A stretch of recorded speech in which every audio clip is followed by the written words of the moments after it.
Happy St. Patty's Day. Vandy's going dancing as a 10 seed. Got a perfect matchup against St. Mary's. Let's get it.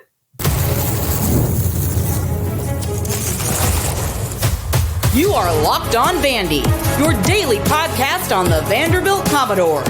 Part of the Locked On Podcast Network, your team every day. Happy St. Patty's Day. Welcome into the Locked On Vandy podcast on the Locked On Podcast Network. I'm your host, Corey Burton, and I'm back from Naples. Today, we're going to break down Vandy's NCAA tournament bid. They're a 10 seed in the East region and will match up against the West Coast Conference runner-up St. Mary's Gaels. I'll tell you why I love this matchup, not just like it, I love it. And also, I'll tell you what this bid in year one of the Mark Byington era means for the program long-term. Then we're going to wrap the show by discussing if there's a need to press the panic button after a series loss at Auburn, or is it going to be tough to win on the road just like basketball? We'll break it all down. But today's episode is brought to you by FanDuel. Right now, new customers can get $200 in bonus bets when your first $5 bet wins. So thanks for making Locked On Vandy your first listen. We are free and available wherever you get your podcasts and on YouTube as a part of the Locked On Podcast Network, your team every day. So this is monumental for Vanderbilt basketball because in year one of the Mark Byington era, here we go. Okay. East region 10 seed versus the West Coast Conference runner-up St. Mary's Gaels. It'll be Friday, March 21st, 2:15 Central Time from Rocket Arena in Cleveland, Ohio. And this is outstanding. This is a great matchup for the Vanderbilt Commodores. I love this matchup for a lot of reasons. I'm about to break it down here in just a second, but this is incredible just for the sheer fact that Vanderbilt went on a 3-game skid to end the season. They were down and out. We were thinking there was a lot of anxiety coming into Selection Sunday. It's been a long few days since this past Wednesday when they took that first round defeat by the hands of the Texas Longhorns. Wasn't sure. It went from being a lock and possibly an 8 seed to now you get in as a 10 seed. You kind of sweated your way through it, was thinking you were going to be in a play-in game, was thinking you were going to be hosting NIT games. There was a lot of things that needed to happen. A lot of those things did happen. One of the things that honestly scared me was North Carolina, getting into the tournament in the play-in game. I'm like, oh gosh, North Carolina's in. That's going to bump somebody. Vanderbilt's on the ropes here. They're on the bubble. I just don't know what it's going to do. So I am a huge fan of this matchup. I love it. I think this Vandy team definitely deserves it. And to reiterate that fact, I'm going to put back up. Well, actually, I'm not going to put back up the tournament resume, but 5 quad 1 wins was good enough for the tournament committee. They obviously honored the body of work throughout the course of the season, getting those big wins against SEC tournament champion Tennessee. And my camera keeps going out. Against SEC tournament champion Tennessee, you get a road win at Texas A&M. You get a win against Kentucky. You get some really nice quad 1 wins there. Those are the notable ones. Missouri as well, who's in the 14 teams from the SEC are in the field, and this is historic for a conference. All but 2 teams, South Carolina and LSU, are the only 2 that didn't get in the field. But this is absolutely amazing for the conference, and this is amazing, obviously, for the Vanderbilt Commodores in year one of the Mark Byington era. So, like I said, I'm gonna post this back up. All right, 10 seed. Taking on St. Mary's Gaels. They're the 7 seed, Cleveland, Ohio, East region. They will get Alabama up next, likely, if they can beat Robert Morris. But I think they can handle that. So it's going to be an SEC matchup in round 2. It was likely to happen with 14 teams in anyway. But here's the tail of the tape. Here's why I like. Here's what I've, in a very quick glance of the St. Mary's Gaels. Here's what I was able to pick up. All right. This team is all about defense. Okay. They don't score a ton. They're not much of a threat offensively. They can rebound a lot. So second chance points are something they are good at, but they are a defensive stalwart. They will shut you down. They will press you. They will force you into a frustrating slugfest, bogged down game. Their defense is stalwart. They hold teams to 60.9 points per game. On average, they allow the fewest 3-point attempts, and they're extremely disciplined, and they rarely foul you. They rarely send you to the free throw line. They're usually turning you over. They're usually getting rebounds on your misses. They're usually forcing you into shots and things that you don't want to do. So for Vanderbilt, what they need to do offensively is just be patient. And that's something that honestly they've struggled with over the last 3 games. They need to be patient. They need to figure out, they need to get their shot selection down. They need to be able to move the ball. They need to be able to, create really good open looks. If they can play disciplined together basketball and be patient, because St. Mary's isn't going to pour in a lot of points also at the other end. They're just not. They shoot 32% from beyond the arc.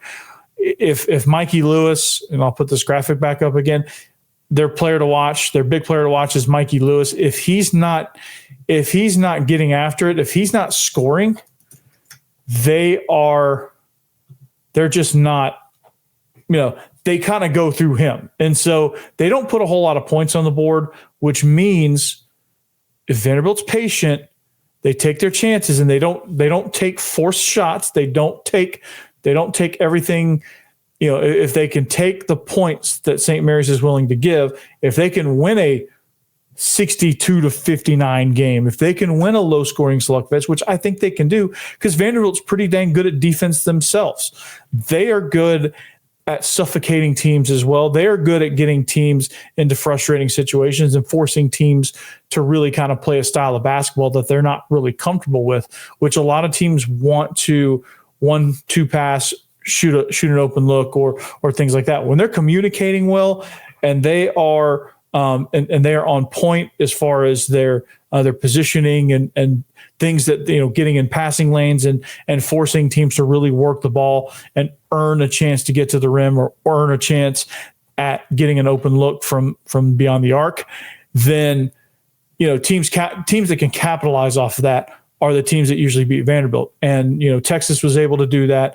Arkansas was able to do that, and Georgia was able to do that. They were able to move the ball around to the point to where they can open up the lane and get to the rim, because that's Vandy's Achilles heel defensively, is if too many passes will open things up for against their defense. So that's something that, again, that Vanderbilt's going to have to work on, the communication piece of it, the patience piece of it, and just need to understand that, hey, if we can rebound well, and if we can get to the rim offensively, if we can buy our chances, if we can move the ball around and give ourselves patient, it's going to be, in this game, it's going to be quality over quantity.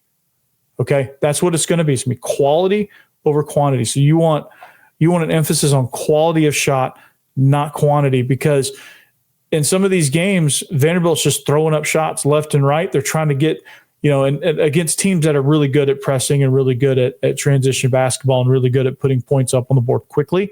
That gets Vanderbilt out of rhythm. That gets them in a mental mindset where they feel like they need to score every 10 seconds or they're going to get too far behind and they're going to lose the game.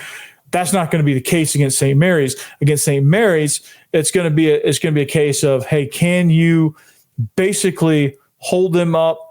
Jab, if I'm using a boxing analogy here, it's jab, jab, jab, jab, jab, jab. It's going to be death by 1,000 paper cuts. It's going to be jab, jab, jab, jab, jab. Wait for that one opening. Take your quality power punch, and just jab your way through until you get those opportunities. And then on the defensive end of the floor, being able to block, counter, dodge, things like that. If I'm using this boxing analogy, right?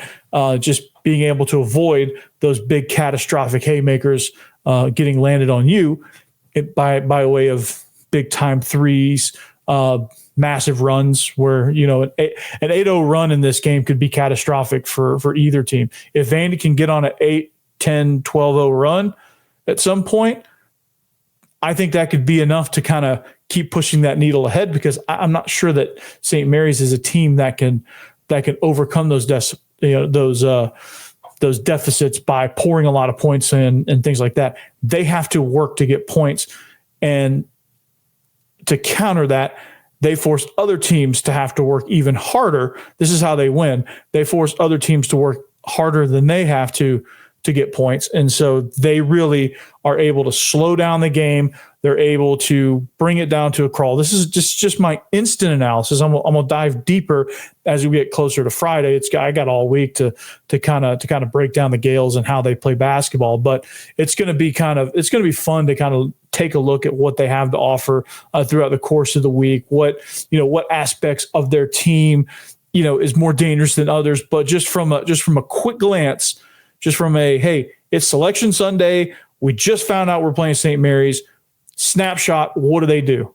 They're a defensive team. They don't let you score. They're disciplined, and they don't beat themselves. And that's the biggest part.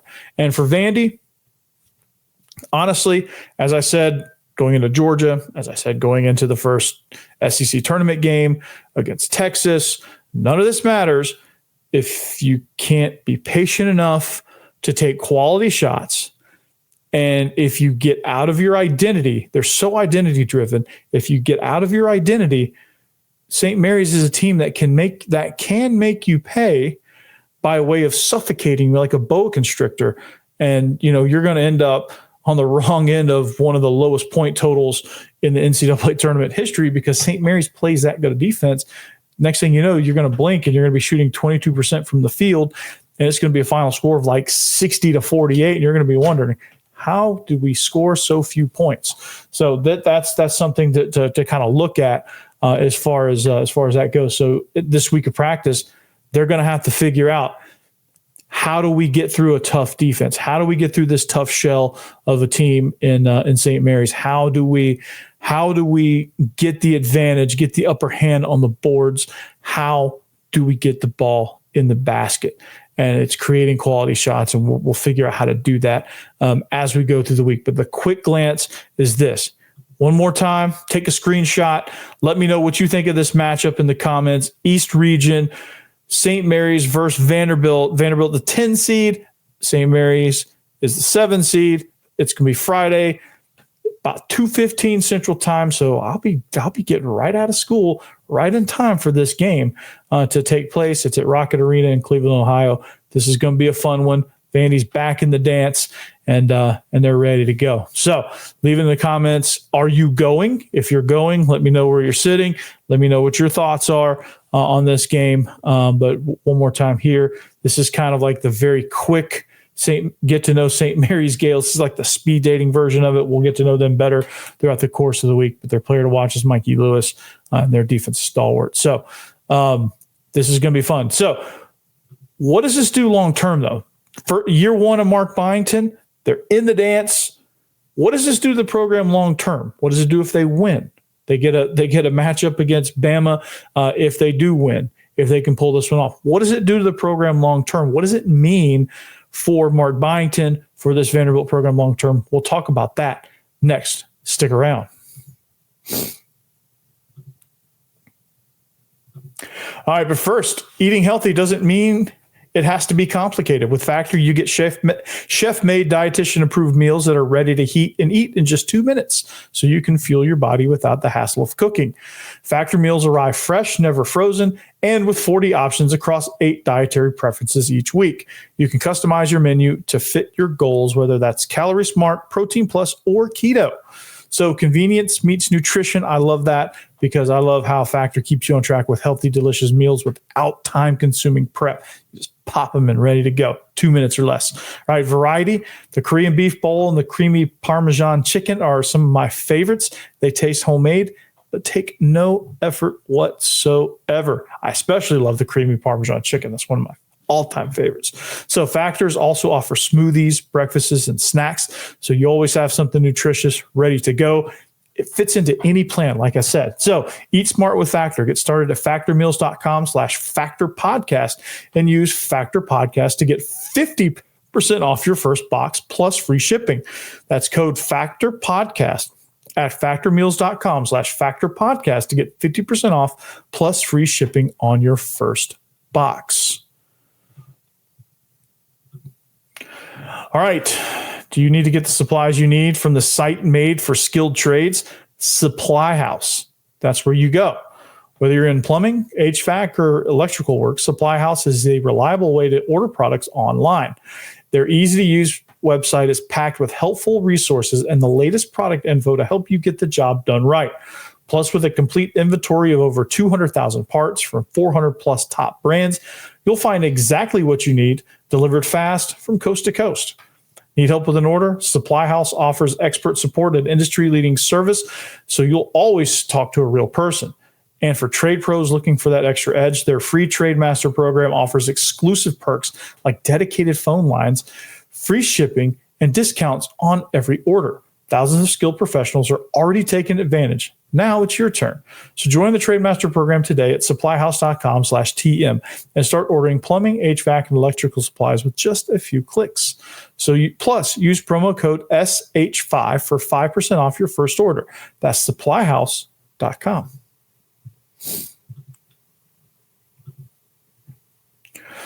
All right. Thanks for making Locked On Vandy your first listen each and every day. We're free and available on YouTube and wherever you get your podcasts as part of the Locked On Podcast Network, your team every day. If you need a second listen, Locked On SEC is the place to go. Chris Gordy does a phenomenal job breaking down the greatest conference in all the land.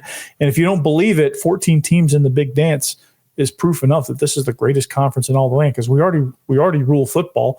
Now basketball, don't let us rule baseball too, which I think is going to happen. We'll talk more about that in segment number 3.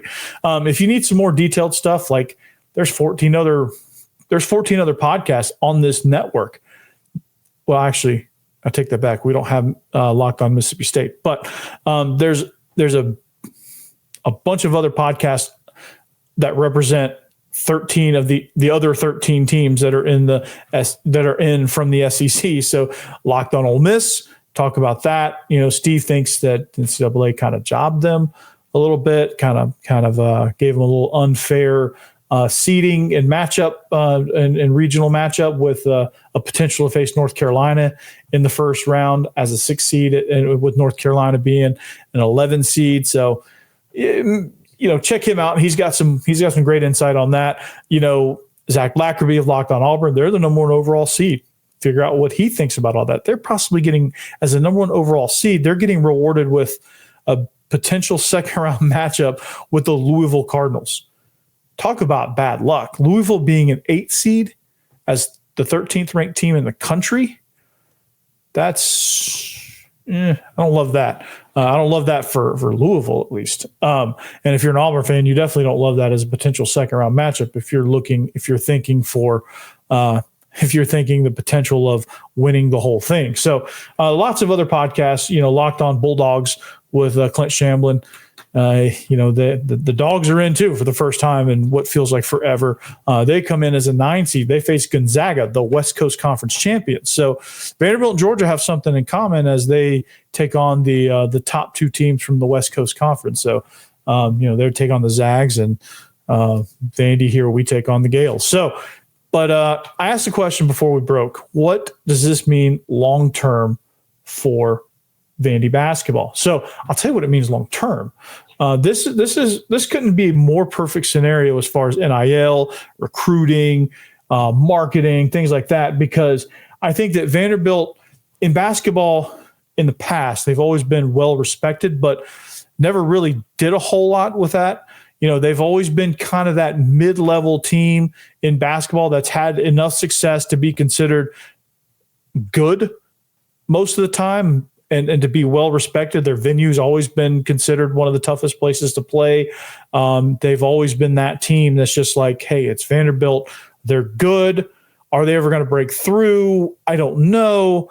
But like year 1 of the Mark Byington era, long term, you're seeing what his the biggest thing is you're seeing what his style brings to the table, right? Was it perfect? It was far from perfect, right? Against Oklahoma, the major second half collapse, the 3-game skid at the end of the season that almost knocked us completely out of the dance. Like, it's obviously not perfect, which it never was going to be in year 1, but you see what the pillars of this program are, and you see the rewards that come from being a tough and resilient team, and from being a team that's a tough out at home. Like their first goal was, hey, win Memorial back, make Memorial Gym tough again, right? Make that a tough place to play. And they did that. Check, big check. 4 of their quad 1 wins came at home, and that was a huge deal to get your home venue back, because that's the first step in building a successful program. Get your home venue back, okay? The football team is working on that. They're slowly but surely, they've got a little bit further to go as far as getting their venue back. They've got to get it completed first of all. But, you're starting to see a lot of commitment in the NIL portion of it. They're starting. You're going to get bigger chunks of donations. You're going to get better recruits. Better quality guys are going to look at Vanderbilt going, hey, look, I'm 6'11". I'm a great post player. Like, they could make a run in the tournament if they had me. And that's going to be and I get to live in Nashville, and there's some NIL opportunities there. Like, all of that factors in now. And Vanderbilt they're becoming a serious contender in the NIL business. So this berth is going to do a whole lot of good in those regards. Now, if they beat St. Mary's, it only improves from there. The further they go into the tournament in year 1 with Mark Byington, mind you, if he can do this with a team that just met each other in June, less than a year ago, then imagine if what he can do with a core of players coming back and adding pieces, not building a complete roster from scratch. Imagine what he can do with that. Imagine how his style of play and what his philosophy is and what it can be with a certified big guy, 6'11", 7-footer, badass. Okay. Imagine if you had a sharpshooter out there that you kick it to him, and it doesn't matter if he crosses half court, he's in range, and it's, he's a 40% shooter or better. Imagine having that. Imagine having a roster that you can eventually build a roster like what Florida has, where they have all those components. They have a great roster. It's a very streaky roster, but they put 104 points up on Alabama. Like, they poured it on. Like, imagine if you had scorers like that, right? Because you have a get to the basket guy in Jason Edwards. He's so dang cool. He'll lose you in a phone booth and get to the rim in a hurry. You have a shooter in Tyler Nickel, but he's just like and maybe over the course of the offseason, he turns into that sharpshooter. He became the sharpshooter as the season went on. He became better and better and better, but he's still got a ways to go as far as being that guy where it's guaranteed 3-pointer. And so what it does long term is it gives you that leg to stand on. It gives Mark Byington that leg to stand on of, hey, we can actually do this, and we can run this thing, and we can make some deep runs into the NCAA tournament. I just need this piece, that piece, and this piece, and we're there, right? It's not such a big overhaul, and he's proven that it doesn't need to be. He's proven that his style can win with a newly constructed roster. Imagine what it can do with more pieces. So, but we're going to switch gears to baseball. Is it time to press the panic button? I mean, I think it's going to be tough to win on the road in this conference, just like basketball. So maybe not press the panic button. I don't know. We'll discuss it more next. Hey, March Madness is here. FanDuel is giving you the chance to get in on the action like never before. Right now, new customers can get $200 in bonus bets when your first $5 bet wins. That's $200 extra bucks to use on everything from buzzer beaters to Cinderella stories and even who's cutting down the nets. So I've got my eye on a few underdogs this year, Vanderbilt being one of them. And FanDuel makes it easy to back them with spreads, totals, and game props. And with tournament games happening almost every day, there's always something to bet on. So starting Wednesday, you can bet on North Carolina. Then you can go all the way throughout Friday, bet on Vanderbilt, obviously, and then on in through the weekend. You can bet, all kind of things. You can bet live too. And it's the app. The FanDuel app is simple to use. And when I win, I get paid instantly. There's no waiting around. So visit FanDuel.com and get in on the college hoops action all tournament long. Go dancing. Also, Joint Chiropractic. They've been huge, man. They've kind of gotten me on track a little bit. I feel better just overall, and I haven't been in a week or so. I was down in Naples, didn't get a chance to go to Joint, but I'm gonna go back here very, very soon. I'm taking on soccer coaching, believe it or not, so that'll be kind of fun. I'll need Joint for that, and to kind of get my joints right, and back in action there too as well. They have over 900 locations nationwide, so find one nearest to you. They'll get you right, man. I promise you. They will. They've got great membership plans. And just visit their website, Joint Chiropractic. And if you're in the Bellevue area or near the Bellevue area, the one at One Bellevue is phenomenal. Dr. Nolan is great. I highly recommend that. But if you're not anywhere near Bellevue, Tennessee, then obviously you're probably not going to come to that location. Just go to one closest to you. That's Joint Chiropractic, and they will get right for you. So again, make sure you get yourself in. Make sure you take care of yourself, because if you don't, that's all you got. All you got is yourself. And so they will get you right. They have personalized, customizable plans. They can maneuver it every time you visit. They can adjust it.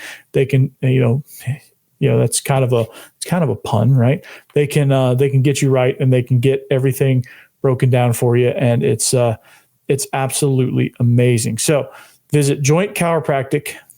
And like I said, over 900 locations nationwide. So just pick one. Just pick one to go to, and you will be right. You won't be sorry. You won't regret it.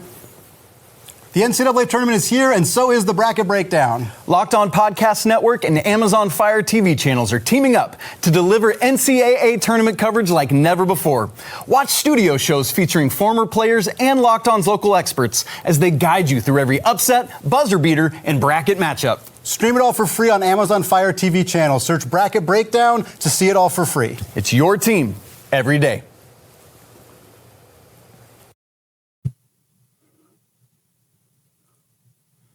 All right, wrapping up the show here, Locked On Vandy. We only got a few minutes left, and that's okay. At Locked On Vandy on all social media platforms. Make sure you follow, like, subscribe, all that good stuff on YouTube. So is it time to press the panic button? Maybe not. All right, here's why. Brody Johnston and RJ Austin, really, I didn't name him by name per se, but Brody Johnston has been somebody who's been raking. All right, he's going to be a force in the lineup. Jonathan Vastine, he hit a home run early on in the matchup on Friday. Unfortunately, it wasn't enough to overtake Auburn. Saturday, I think the best thing is, and for that is that they were able to overcome a lot of different things, and they were able to overcome some adversity there on Saturday where they were down. They showed resilience in the comeback win, and they were able to salvage it. They were able to get the runs across. They were able to have a huge late game rally in that. And what they did was they were in a challenging situation because Ethan McIlvain, again, you're going to have to figure out what to do with him, but they were in a situation to where he was, he gave us some runs. He's still not able to go more than 2 1/3, 3 innings. 3 1/3 was his biggest outing. They had to Johnny Holstaff it, and that was the win they got. The bullpen's going to be a concern overall, just the up and down nature of it.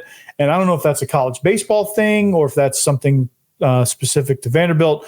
But they're going to have to get their bullpen figured out as far as like how they want to manage it from the coaching side of it, because the win that Auburn had to clinch the series on Sunday was a bullpen mismanagement where you go to the pen, you try to get to you kind of outcoached yourself in a way, and you give up a home run. That was the go-ahead home run, and then Auburn was able to sit you down 1-2-3 in the ninth and close out that game. So it's a matter of not necessarily guys not performing, which in some situations that doesn't help, but you just got to figure out what situationally what you're able to do. Because Cody Balker threw another gem, right, and he obviously didn't get rewarded for it. The bullpen kind of fell apart, and Auburn was able to win that game. So this is going to be, for Tim Corbin, he's really going to have to take a long look at this program and figure out what he can do with this bullpen. Okay.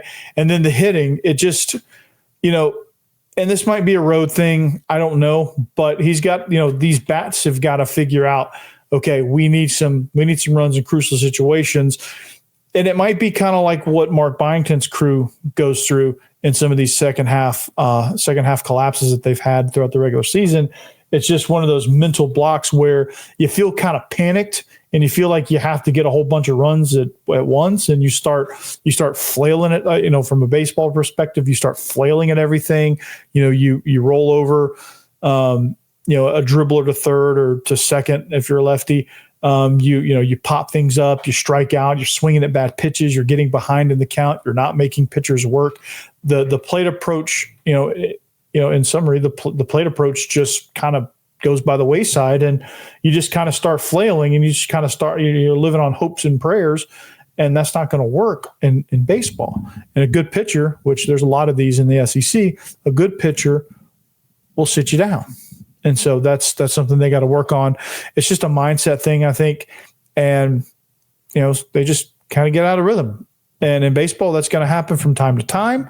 So there's no need to panic over it. I just think they need to figure out how their bullpen rotations are going to be, who's going to be the most consistent guys out of the pen, and what situations are they the most consistent.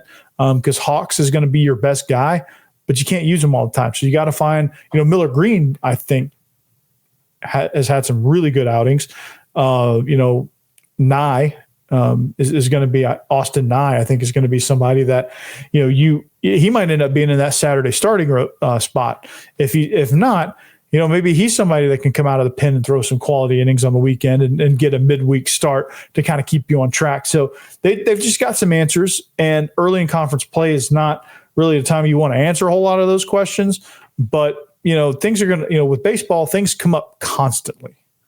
They do. They just come up constantly, and you just got to be ready to answer them constantly. So anyway, well, that's all I got for this episode. We'll break down baseball more as we head to the midweek showdown with Belmont. Football's back in spring practice starting Tuesday. So that they'll be back in action. And of course, we'll be getting you ready for this March Madness matchup on Friday from Cleveland against St. Mary's. So with that, thanks for listening. Enjoy your St. Paddy's Day. Do it responsibly if you're going out. Be careful. And otherwise, anchor down. Peace.